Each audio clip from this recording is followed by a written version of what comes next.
Hello and welcome. I see that we already have about nearly 120 participants logged in, so we're going to go ahead and get started. We are so pleased to have you join us for our second webinar on recycling behaviors.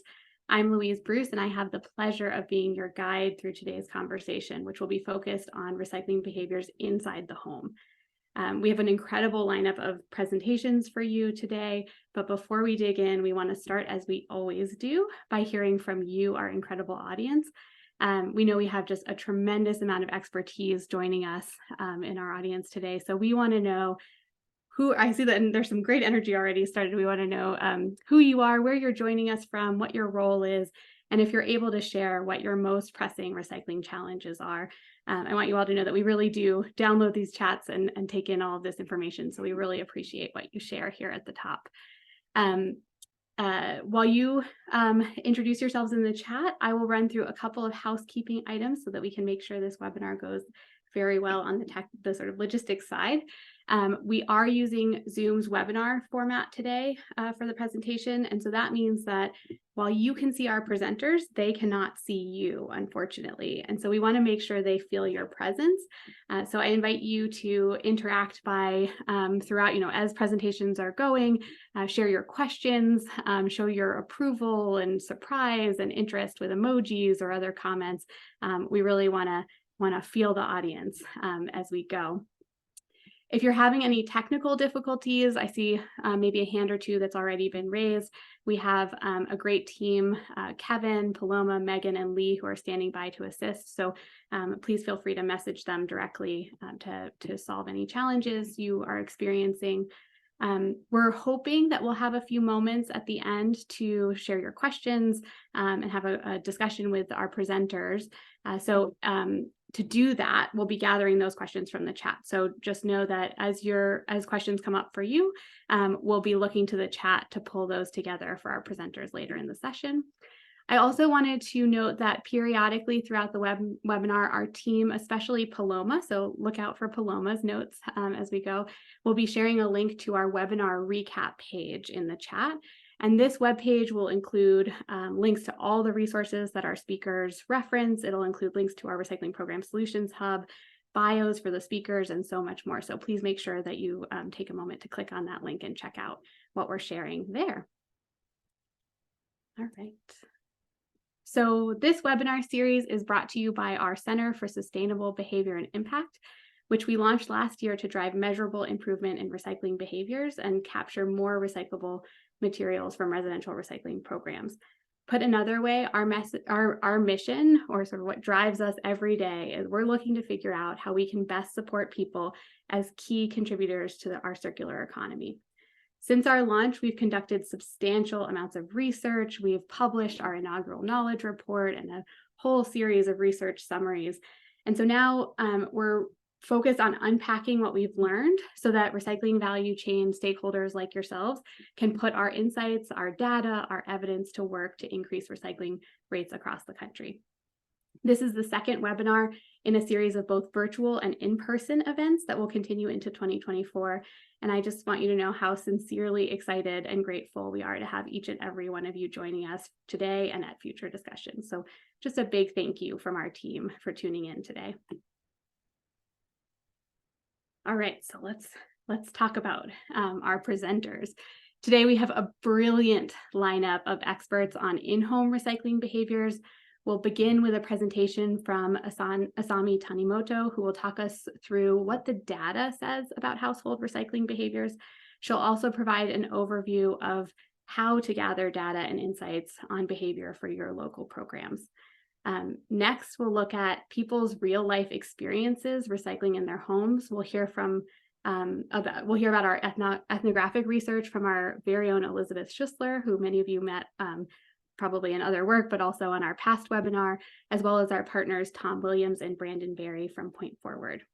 And then we'll wrap up the presentations with Alita Kane, who will share the results from a couple of pilots that she's led to better understand the impact of in-home recycling bins for single-family households. So let's dive right into the discussion. I'd like to introduce you all to my colleague, Asami Tanimoto, and welcome her to come on camera and join me here. Asami brings more than 15 years of experience managing, analyzing, and solving environmental and sustainability problems. She oversees the partnership's data gathering efforts from community grantees with a focus on generation and capture studies. We couldn't be more lucky to have such an incredible expert on the data. So Asami, I welcome you to join me on camera, and the floor is yours. Thank you, Louise. Let's see. So I want to set the stage for today's conversation by illustrating some of the behaviors that are affecting how much recyclables we collect. So here's an illustration that some of you may have already seen before of a very small hypothetical town of 10 homes. Residents have curbside recycling service and carts here, pretty fancy for such a small town. But in any given month, 7 of the households in this town participates or sets out their recycling at the curb. So that's a 70% participation rate. But even these 7 homes are not perfect recyclers, and they only put 60% of their recyclables in the recycling cart, and the rest ends up in their trash cart. So because not everyone participates and not everyone puts all their recyclables in the recycling cart, 10 homes ends up with collecting 42% of the recyclables. So the same concept applies even if you're talking about drop-off or multifamily recycling. Are the homes participating, and are they putting everything in the right bin? And you can see the same things happen in this very real data that the partnership has been collecting for the last 6 or so years across the US. These are single family capture rates of common recyclable material categories. As you can see in the illustration of the 2 carts on the bottom left, a 61% capture rate means that 61% of the generated material from the home is in the recycling cart, and the rest, 39%, is in the trash. The column on the far right shows you the capture rate of the households participating in recycling. So that means they had both their recycling and trash carts or bins out on the curb when we sampled. For all these categories, capture rate is higher for participants because the whole city number includes households that are not participating in recycling. You might be wondering why some capture rates are higher than others. There's a lot of behavior that might be affecting what ends up in that recycling stream. Cardboard tends to be bulky, so they don't easily get tossed in the trash bin inside the home. There may be someone who's breaking down the boxes and taking them directly to the recycling cart. As a result, cardboard almost always has the highest capture rate in the studies we've done. HDPE natural bottles like milk jugs are often consumed in the kitchen. So there may be a primary recycler in the family who'll put that in the recycling bin, which might also be in the kitchen. But other beverage bottles, cans, paper, they may be used or consumed in different parts of the house by different family members. And those items may not all make it back to the recycling bin. So keep this in mind as the next speakers talk about in-home bins. But before I turn it over to them, I want to mention that capture rates are not the only way to see how well your residents are recycling. Other metrics that might help you see how well your residents are recycling, like the weight of materials collected from households, set out rate, so are people setting out their materials at the curb, participation rate, so are people setting out their recycling cart or putting materials in a collection container at least once a month. Ideally, you'd know all of these, but I'd say this is an order of increasing level of insight from a metric standpoint, but also complexity and cost. But you might not have to collect all this data by yourself. For example, participation rate requires knowing how many times the household set out the cart at the curb. If the carts have RFID tags and the collection trucks have readers, you can keep track of when a cart was tipped at a particular address. And if an address had a tip cart at least once a month, they are participating in the program. If you don't have that technology, you can do manual surveys on collection days, or if you already do lid lifts, or what we call feet on the street, where you do look inside the cart to see what contaminants are in the recycling cart, you can collect set out data that way. Alita will be talking about a pilot later where RFID tip data was used. I said capture rates are the most expensive and the most complex, but you may already have a waste comp study planned. So think about how you might be able to add a recycling audit on top of that, and vice versa. If your MRF already does audits regularly on inbound materials, you can combine that data with a waste comp study. By pairing waste and recycling composition data to your tonnage and household served data, you can understand how much material is generated from the household and how much of those materials are being captured by your recycling program. I often hear about recycling rates, which means different things to different jurisdictions, but this capture rate measure allows you to understand the behavior of the residents specific to each recyclable material category, which takes your education to a whole new level. There are other ways to get insights as well, like with surveys, interviews, focus groups, ethnography study, which Elizabeth, Tom, and Brandon will be discussing next. But really understanding what your residents are doing now can help you target your efforts where it's needed. So please keep that in mind as you develop your behavior change tactics. That's it for me.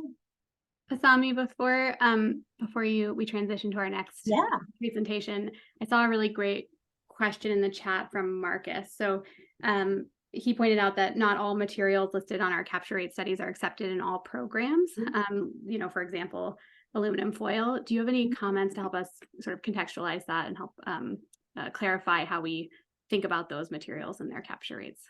Yeah, so you know, every capture study we do is really catered or, you know, customized to the jurisdiction you're working with. So if you don't accept foil, if you don't accept like aseptics, or sometimes glass is not accepted, those would just be counted as one of the contaminants in the recycling stream. So you'll still want to measure the weight of each of those categories.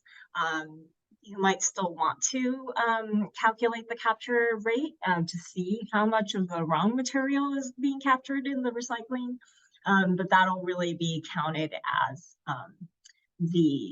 a contaminant. So your the total of what is captured by your recycling program is going to look a little different than what I had in that slide.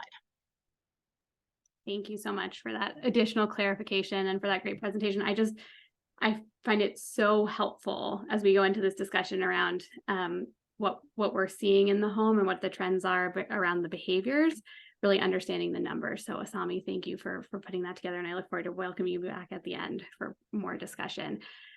Now I'd love to welcome Elizabeth, Tom, and Brandon to join us on camera, and I'll give you a little introduction to this group. So Tom Williams and Brandon Berry are joining us from Point Forward, a research and innovation firm.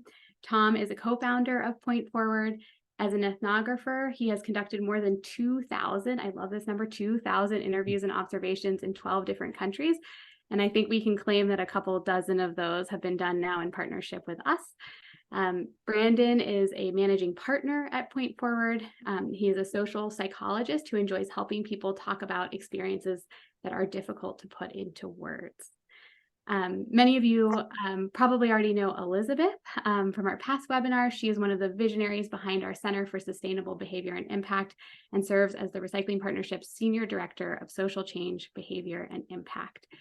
So Elizabeth, Tom, and Brandon, I can't wait to hear your presentation. Please take us away. Fantastic. Thank you for the introduction, Louise.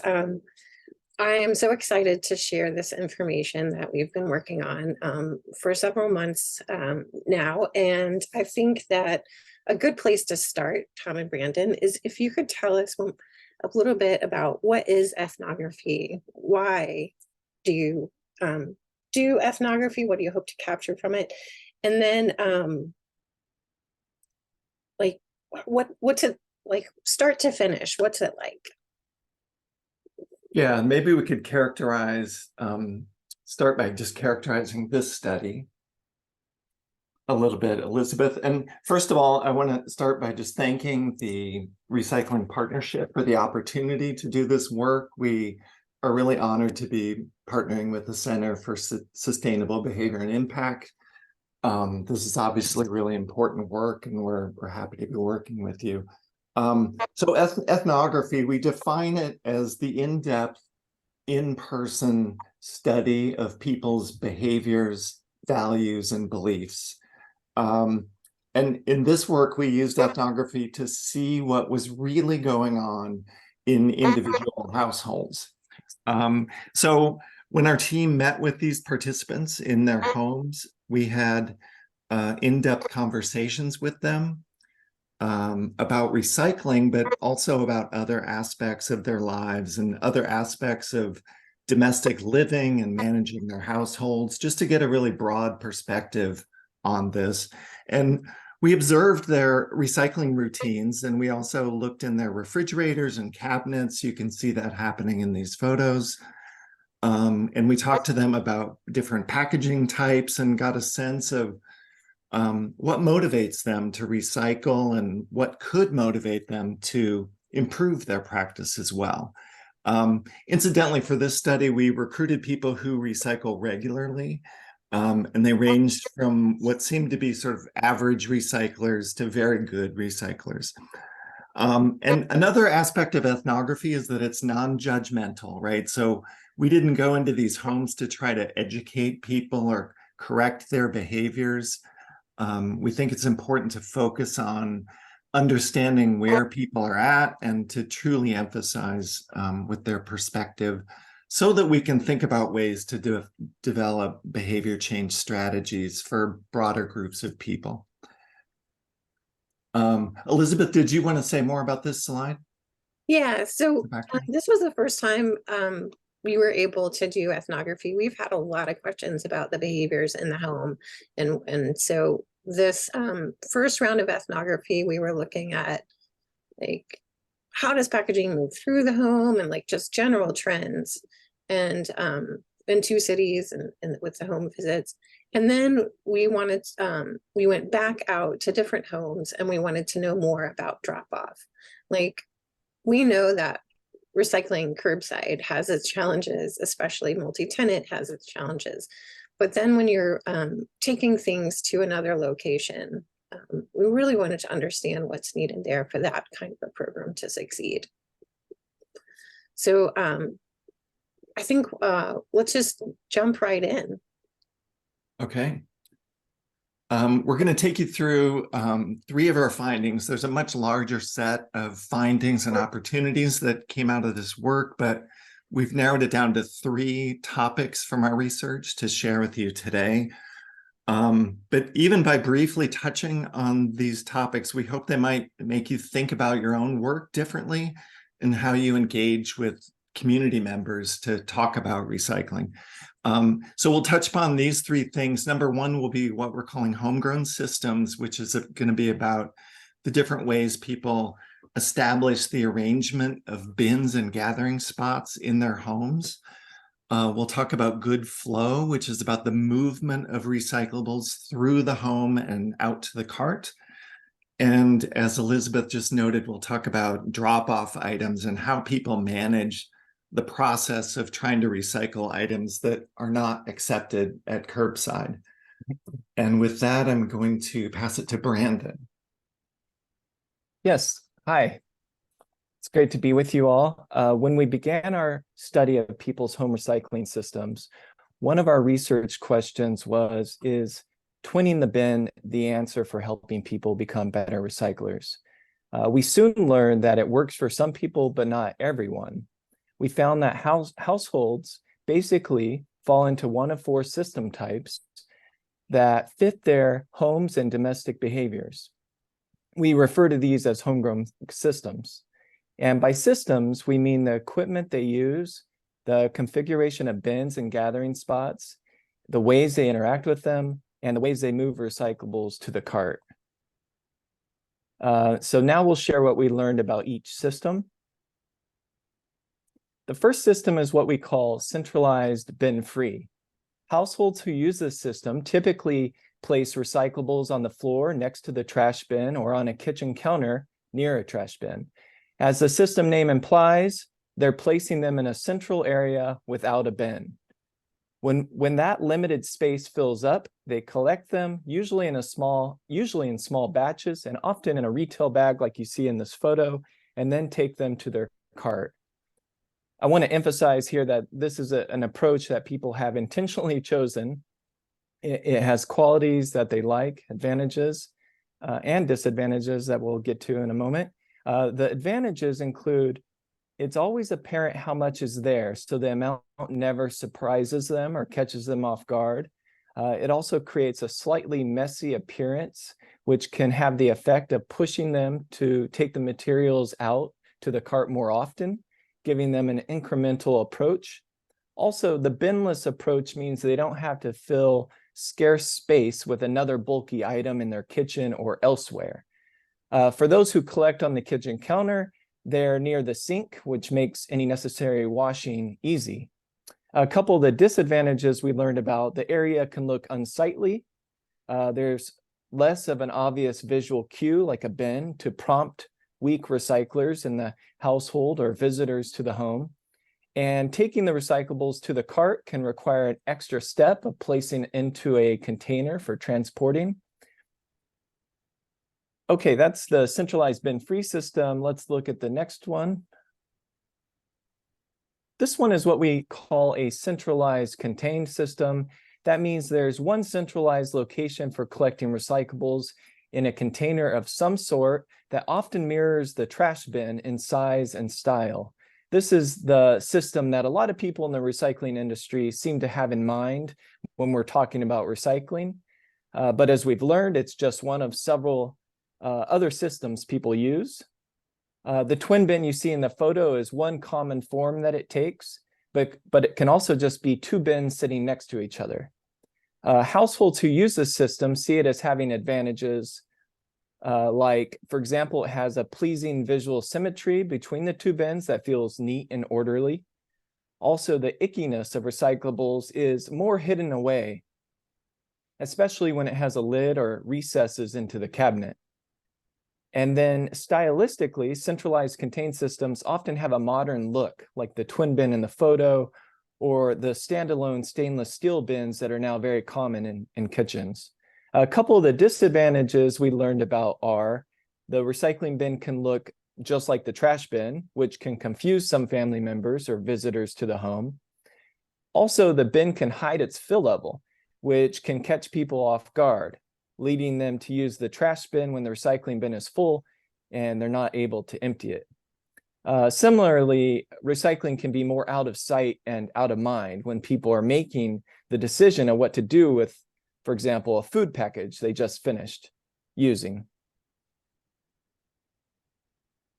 All right, the third of these four systems is called distributed gathering, where there are multiple gathering spots or bins that are spread out to different spots of the home. So the person in this photo who lives in San Diego was using a variety of recycling containers placed in visible spots around the house, like the dining room, the kitchen, the hallway. There was one in a craft room and a home office. And for example, he had one basket for recycling placed in the hallway just outside the bedroom of his 17-year-old son to help encourage him and make it easier for his son to recycle. And he was a great example of this distributed gathering, which we saw in other households as well. And another thing with distributed gathering households was that people use a variety of container types. For example, they're using wicker baskets and crates that are ostensibly designed for home organization. And these types of containers fit the aesthetics of the home better than plastic recycling bins often. And they provide good visibility to the materials themselves, which helps people monitor the fill levels of these collection spots.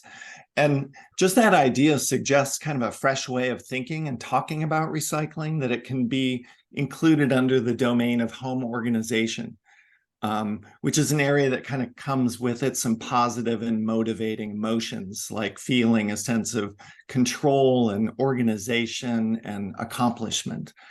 And we think those emotions can be associated with recycling as well. So quickly, some of the advantages of the distributed gathering system: many backup containers if one fills up. It provides multiple visual cues around the house to prompt recycling behavior.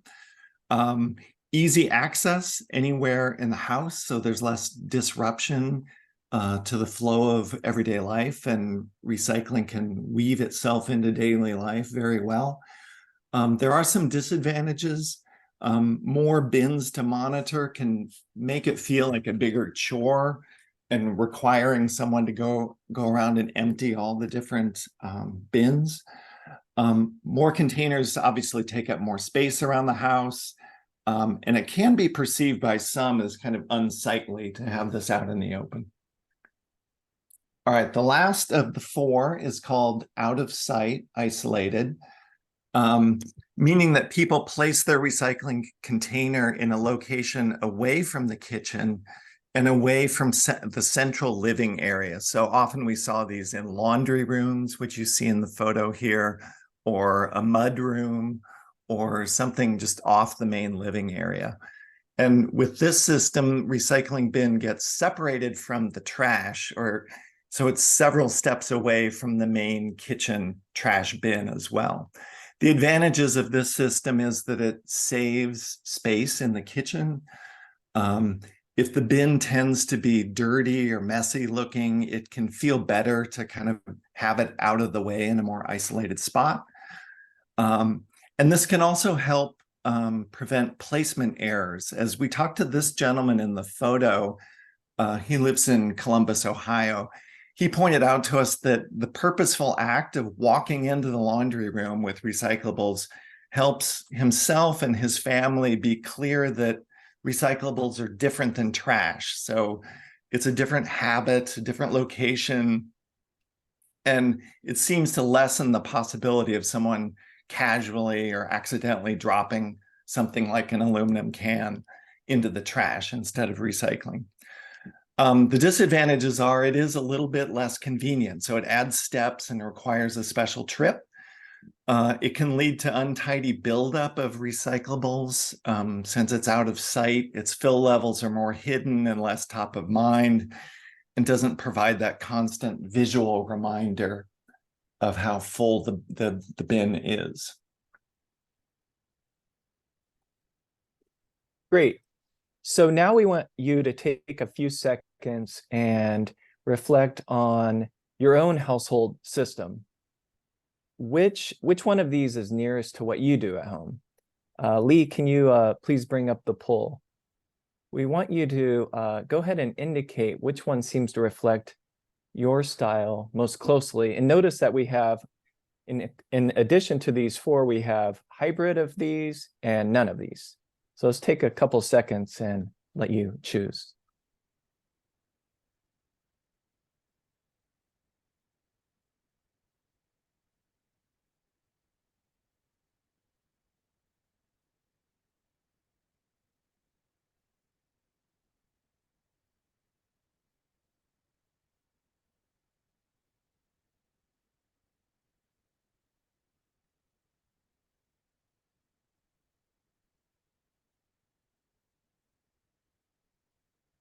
Okay, I'm not seeing any results, Lee, or is anyone else seeing any Yep, I results? can see them. It looks like we are almost at 90% of the participants. So I would think, counting on you, my social scientist, but I would think it's fair to call just 2 more seconds and we are closing this poll. Thank you so much. Aha, now I see. Okay.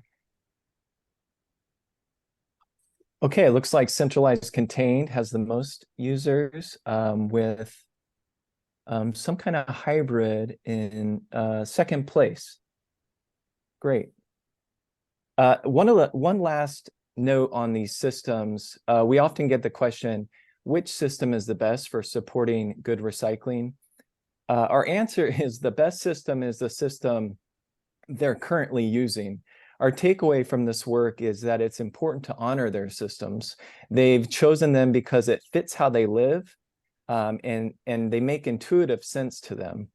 It fits their domestic behaviors. But if they're open to changing their system, which a lot of households are open to in minor ways, and there's someone in the family who's very motivated to improve household recycling, we think that distributed gathering has the most upside. But of course, that depends on the size of the home, if it makes sense to have multiple spots, and some other factors like if they have someone to manage a system with more parts. Sorry to interrupt, Brandon. I did want to add that the distributed gathering also allows, it doesn't mean that you have to twin every bin. There can be a holding station, similar to the centralized bin free. So we did find some people who had a holding station, like at the top of the steps or at the door out to the bin or other places as part of the distributed gathering. So there didn't have to be a bin in every place. But I thought that was really interesting because as recyclers, we're always thinking about twinning the bin. So, thanks for letting me interject there. Yeah, thank you, Elizabeth. Yeah, there's a good example of that coming up, Elizabeth, what we're calling good flow in this section. And our next topic is this good flow, and it comes from thinking about this question: how do materials move through the home? So this is looking at how and when they're moved from the home to the cart. And we noticed that strong recyclers, people who were especially engaged with recycling and seemed to be doing it most accurately, they consistently kept materials moving through their homes frequently and smoothly, creating kind of a steady flow of recyclables moving toward the cart. We're calling this flow, and when households do this well, they seem more engaged with recycling and more dedicated to doing it well.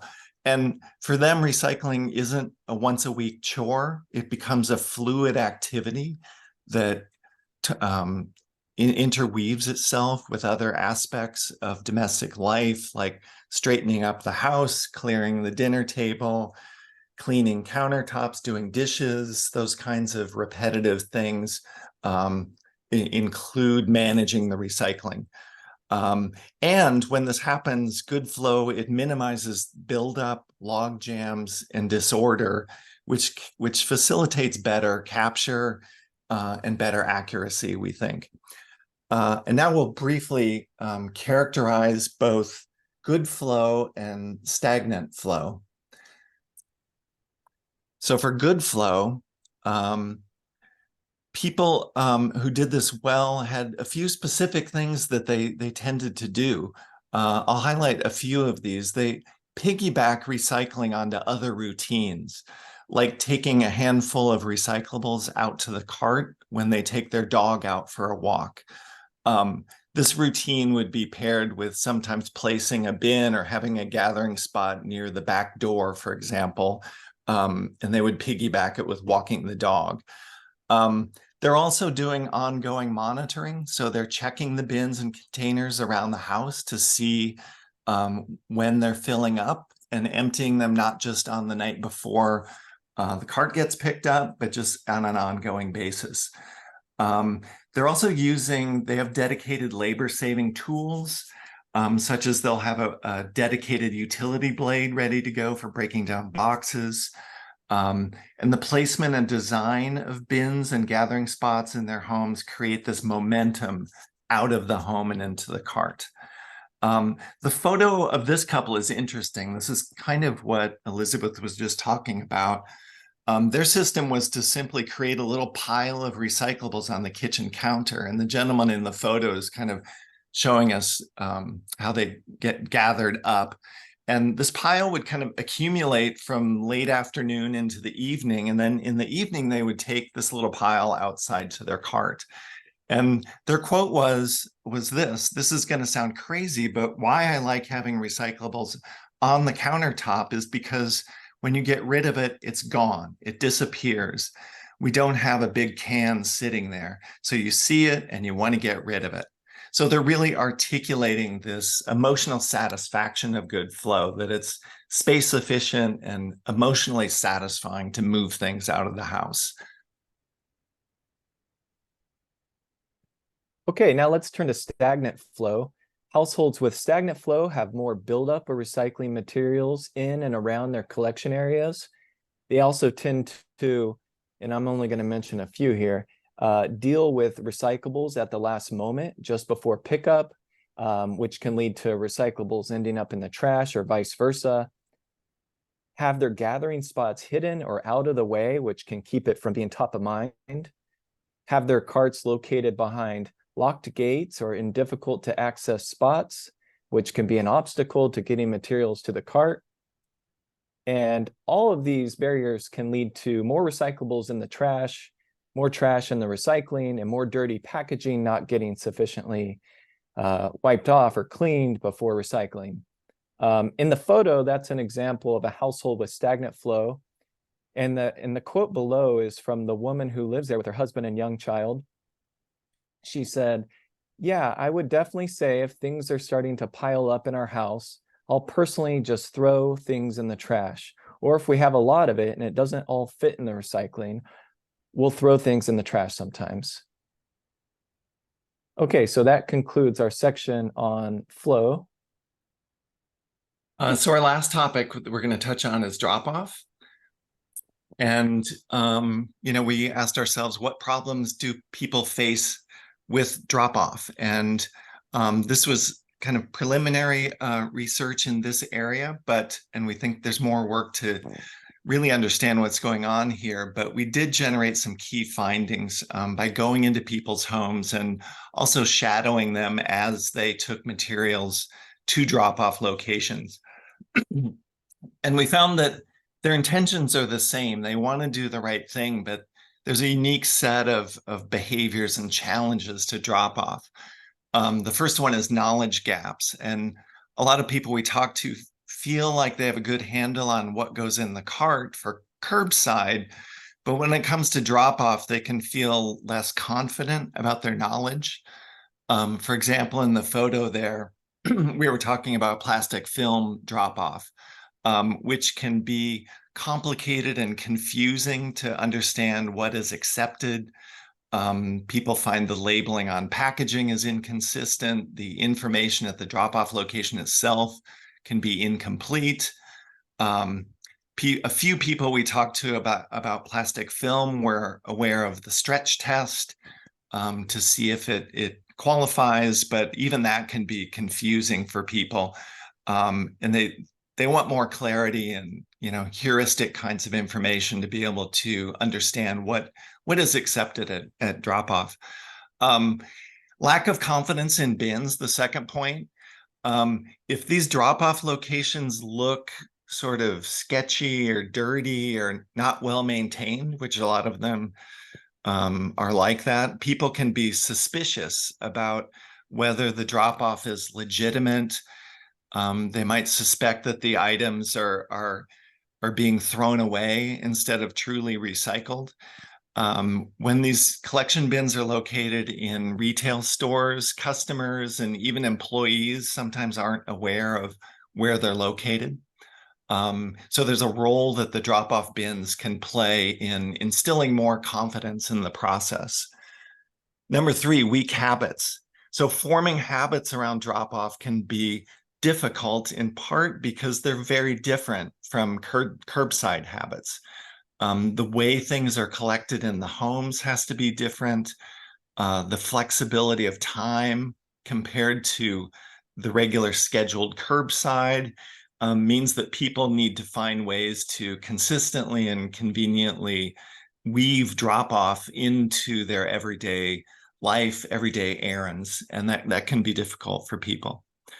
So we think there's still work to be done to define how to really help people with recycling that goes beyond curbside, but we do think it feels like a different animal for people to deal with, and their challenges include these kinds of things. And we're a little bit short on time, so I think just quickly wrap up these last couple of slides.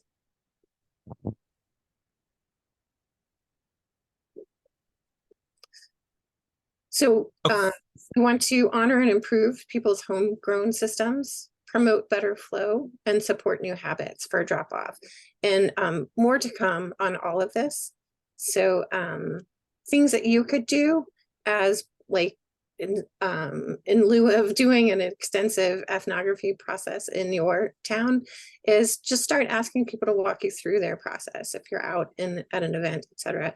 And then use the kinds of systems that we discussed in conversations, like maybe demo them in your site or at events. And then you can include, if you're doing a survey, you can include questions about how many bins and where they are. So Louise, back to you.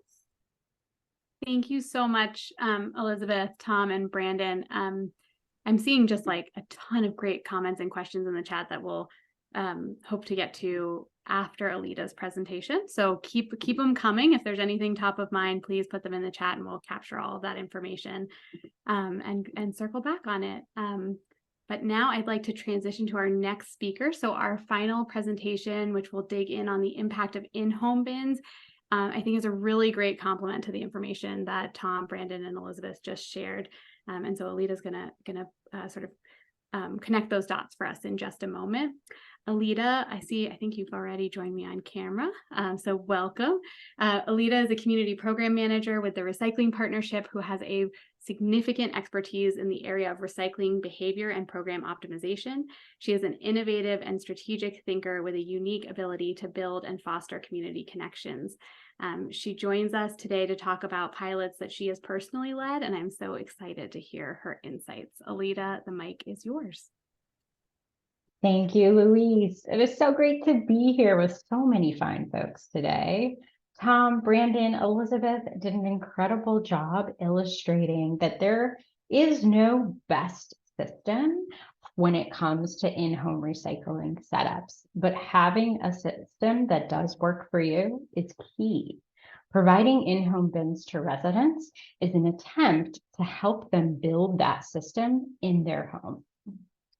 Before we get into that, though, let's just take a look at this concept of behavior change. So behavior change does not have to come in the form of education or in-home bins. Behavior change can come in different ways that we tweak our programs, in different ways that we change infrastructure, or really that built environment around recycling for our residents. It just depends on where you're at with your program. So I want you to keep that top of mind as you walk away from this webinar and as we go through these pilots today. Cincinnati, Ohio is a community that really is at an advanced stage with their recycling program. They have universal recycling carts for all with every other week recycling service. They have ongoing annual education to their residents. And best of all, they have the ability to capture data on their residents' recycling set-out behaviors through RFID technology. As Asami outlined earlier, that participation data is so key in understanding your residents, and it made Cincinnati, Ohio, the ideal candidate for this pilot. I want to talk about some of the details of the pilot before we go into a quick overview of it. And one of those details being cost. For those of us who are managing programs, we know that education and any program that we implement, cost is a big deal. And for this program, you can see that the cost was very different dependent on residents who did request a bin and those that did not. The thing that really drives up that cost for those that did request a bin is, well, the bin itself and delivering those bins. But if you were to combine this for all of the 5,000 households in that intervention group, we would be looking at closer to a $7 per household cost, a little bit more reasonable to swallow, right? So another thing here is the intervention group itself. We did have one intervention group with 5,000 households, and a control group with 4,000, making this one, a really nice sample size, and two, a control group that's almost equal size to that intervention group, which is key. We had measurement on both the baseline and post for this pilot. For the entire intervention group, all residents did receive 5 mailers. And that first mailer was a business reply mailer prompting residents to request an in-home bin. We had 20% of residents who received that mailer actually take action and request a bin.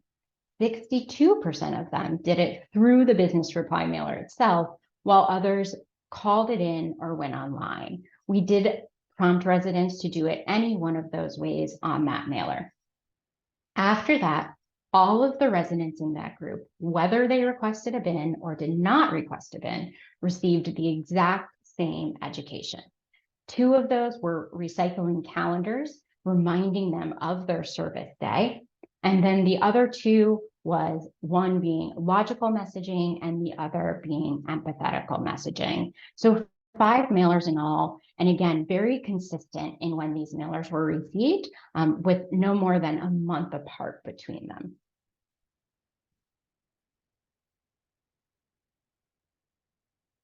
Well, what did this do? What did we find? For everyone in the intervention group, we did see an increase in recycling set-outs or participation. And that increase was even more true for those that requested a bin, right? So there was a higher increase for those that requested a bin. This is where it gets a little bit interesting. This was even more the case for those in the non-recycler group. So if you were not recycling before, receiving a bin prompted you to start recycling. And I think for me, having been really close to managing community programs myself, this is so big on its potential to unlock those non-recyclers that are often very hard to reach. Just for a little background here, we did do an analysis to understand the recycling behaviors of our residents for this before going into it, and that was determined based on their historical setouts, and then we broke them out into these groups. So those that were recyclers, recycling more than half the time, infrequent, less than half, and that non-recycler group not putting carts out at the curb. Additionally, those mailers did change behavior. So I want that to be understood here as well. The bin is the greatest thing to change behavior, especially when it came to the non-recycler group, but the mailers did have an impact. In addition to looking at that set-out data, we conducted focus groups within those Cincinnati residents that received a bin, because we wanted to have a better understanding of how they were feeling about that bin and why this might be working. Overwhelmingly, residents just shared a lot of excitement about getting the bin, about getting that business reply mailer. They said it was a really streamlined process to get the bin from there, which helped them engage in it. And often residents that had a system already in place continue to prefer their own system. And this really aligns with that ethnographic research that we saw. One thing that came out of it that's really interesting, for those that received a bin as part of a study that was actually done in 2021 in Cincinnati, they were still using that over a year later. So that long-term sustainable use, again, makes bins such an interesting option to look at. Now let's look at a few other communities where we deployed in-home bins, but did it a little bit different. Baldwin Park, California, and Elgin, Illinois, 2 high-performing communities again, with collection of an average of 500 pounds per household annually. Again, that's really high, folks.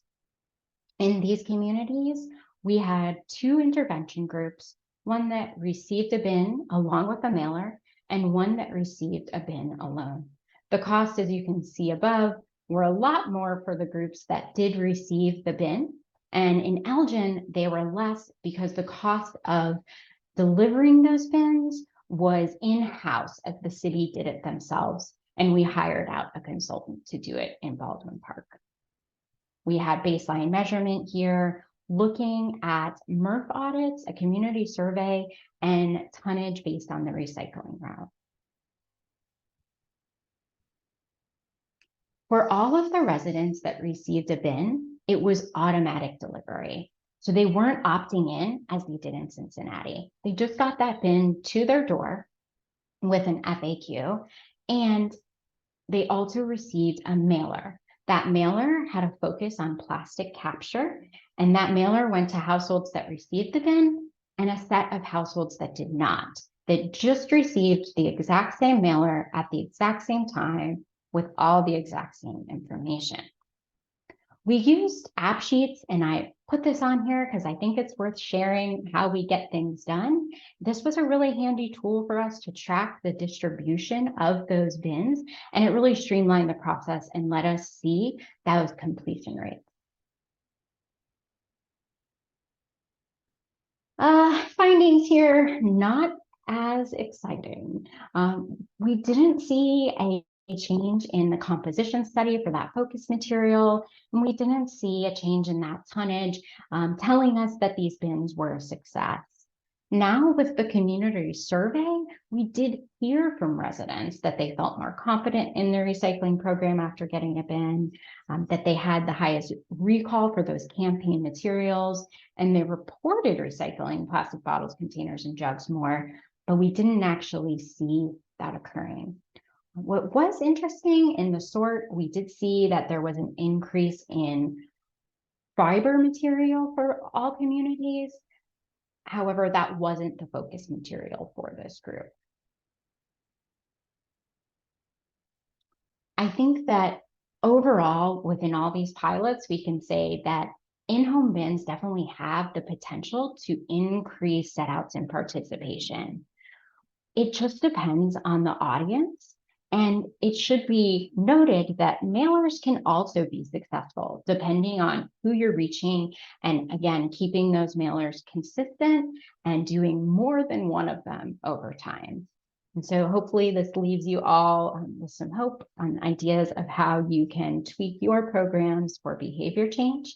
If you want to learn more about these pilots, go ahead and check out that linked document in the chat that has direct links to these pilots as well.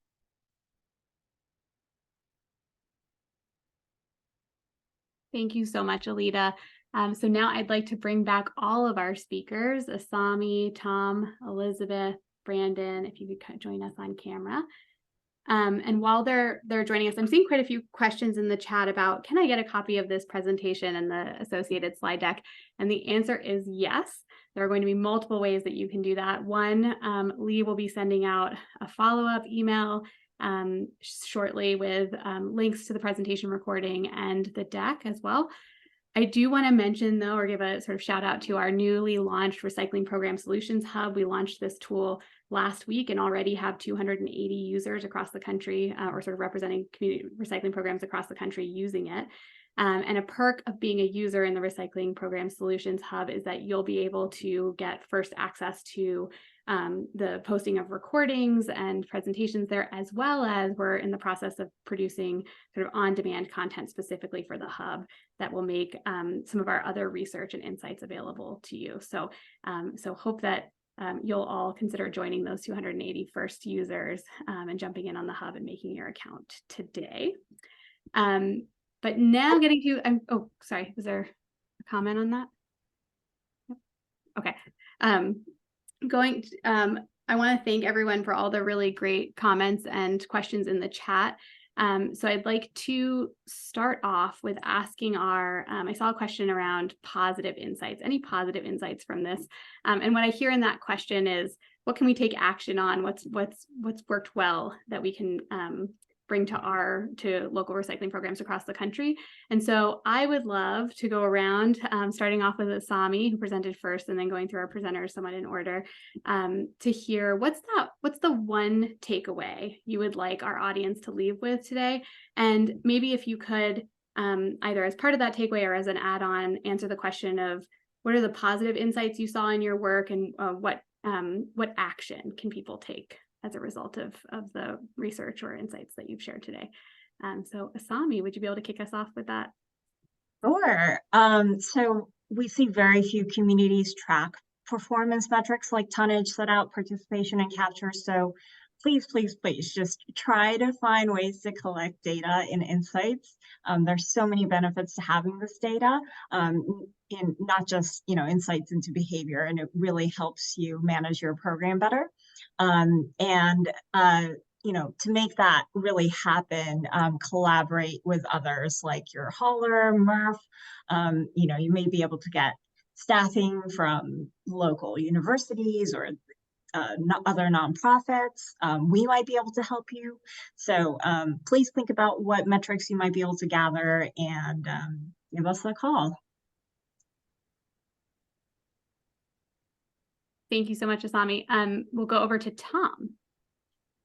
Yeah, I think there's a frame shift that we saw in our work, and I think the action that can be taken is to have new kinds of conversations about recycling with people. And if you go back to this idea of flow or distributed gathering, it's interesting to think of recycling being intertwined with home organization. And it's something that shifts the conversation, expands the way people can talk about recycling, and it elevates recycling above being so closely associated with the dirty work of managing trash. That's great. That was really a big aha for me. And when I think about the work people are putting into developing these systems in their homes, it's actually just, maybe it's an obvious observation, but it just was really an aha moment, seeing how much effort people are putting into supporting our programs, and just, has me inspired to think about how we can better support them. So with that, I'll go over to Brandon. Sure. The takeaway I would love viewers to come away with is honor people's homegrown systems. People have chosen them for a very good reason. And we've noticed that when we kind of respect them and honor their systems, they're much more open to making improvements to them. Elizabeth. Yeah, I would say like fit for purpose, design things that are fit for purpose. So whether you're a company that's designing packaging and labeling, or whether you're a program that's designing services, or whether you are a household that's, designing the system to succeed, is really thinking about what does it mean to be fit for purpose in the human-centric way. A lot of times decisions are made logistically, or that might make sense but not actually be effective. So yeah, and then I would also add on that data. I can't underscore how important that information is. If you have information on your program's participation and capture and contamination, and you are or studies, if you're at a place where you can share it, definitely reach out to us, reach out to Asami, and then also in our recycling solutions hub, recycling program solutions hub. Shameless plug. We love the shameless plug. Alita, would you like to close us out on main takeaways? Yeah. Wow, Louise, way to put us on the spot here with these main takeaways. It's always hard to come up with that one thing. I would probably say my one thing is there is no one thing. It seems like what works for folks doesn't work for others. And we're constantly trying to find those silver bullets, so to say. They just may not exist. So if you feel like what you're doing in your program isn't working for you right now, stop. Don't do it anymore. Shake it up, try something new, learn from it, and share it with us, because we really are all exploring this together. And it's kind of a recycling partnership throwback, but we are all in this bin together. So get out, learn, share. That was a great way to cap it. Alita, I'm seeing that we are just at time, so we are not going to get today to the many really awesome questions that I see coming in the chat. So here's what we're going to do. We're going to invite you all back, all of our speakers from this webinar and from our last webinar, because we've had too little time to talk about the great questions that are come out of this. And we're going to host an Ask Me Anything session in November, where we'll take all of our audience questions and more and discuss those with our speakers. So stay tuned for information about that session. So just in about a month from now. I'm going to ask us to do something, going back to that note about we want to feel your presence. I thought I was a little inspired by the idea of a silent disco. Could we maybe do a silent applause in the chat where you can use whatever emoji or phrase. I'm seeing a lot of great thank yous, but if you'd like to just join me in thanking our presenters for all of the work they put into these presentations, this really important research. I'm just so grateful to have been able to share this with all of you today and really look forward to responding to your questions and comments. Another plug is just that Paloma has been putting in the link to our recap or resources page. I want to give a shout out again to some of the resources that are available there. If you click on that link, you'll be able to download our knowledge report and all of the research summaries that were referenced today. You can create an account very quickly in our Recycling Program Solutions Hub, which, as I mentioned, was launched just last week with a wide release. You'll also see an important save the date for our in-person training in February. We're really excited to be coming to Palo Alto, California to share more of our research and insights on behavior and incorporating diversity, equity, and inclusion into local recycling programs. And then please don't forget to fill out the survey there. We really do look at it.